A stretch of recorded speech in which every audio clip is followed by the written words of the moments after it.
ஏழை எளிய மக்களுக்கு அர்ப்பணிப்பு உணர்வுடன் சேவையாற்றிய போடிநாயக்கனூர் மருத்துவரின் இறப்பு பொதுமக்கள் மத்தியில் மிகப்பெரிய இழப்பை ஏற்படுத்தியிருக்கிறது.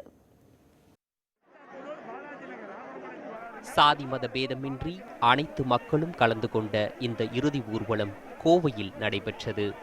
தங்கள் பிள்ளைகளை தொட்டு வணங்கச் செய்து அவரவர் தெய்வங்களை வழிபட்டு மக்கள் வழியனுப்பி வைக்கும் இவர் அரசியல் கட்சி தலைவரோ அல்லது சினிமா பிரபலமோ அல்ல.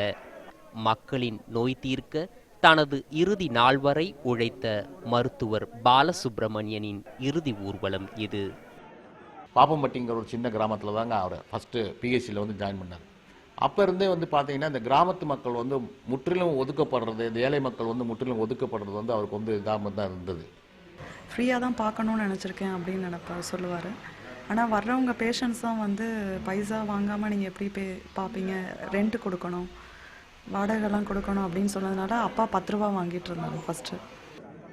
படித்த படிப்பை பணத்திற்காக விற்பவர்கள் பலர் இருக்க தனது மருத்துவத்தால் மக்களின் பிணி நீக்கிய பாலசுப்ரமணியனை மக்கள் கண்ணீருடன் நினைவு கூர்கின்றனர்.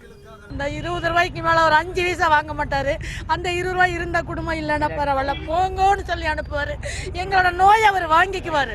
நாங்கள் நோயோடு வரோன்னா அந்த நோயை வந்து அவர் கைதொட்ட வாங்கிக்குவார்.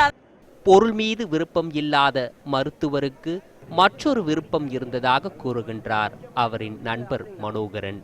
பொண்ணா பிறந்திருந்தான்னா டெலிவரி பார்த்துருக்கலாமல்ல டிஜிஓவை.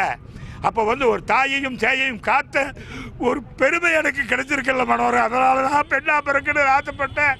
அவர் பெண்ணா பிறக்கிற ஆசை நிறைவேறவில்லை என்றாலும் இங்கே வந்த வயதானவங்களை எல்லாம் பார்த்தாரும்.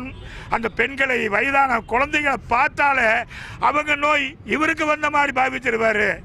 மருத்துவர்களுக்கு முன்னுதாரணமாய் திகழ்ந்து மக்களுக்காக பணியாற்றிய மருத்துவர் பாலசுப்ரமணியனின் இழப்பு மருத்துவத்துறைக்கே ஏற்பட்ட பேரிழப்பு என்று கூறினால் அது மிகையாகாது.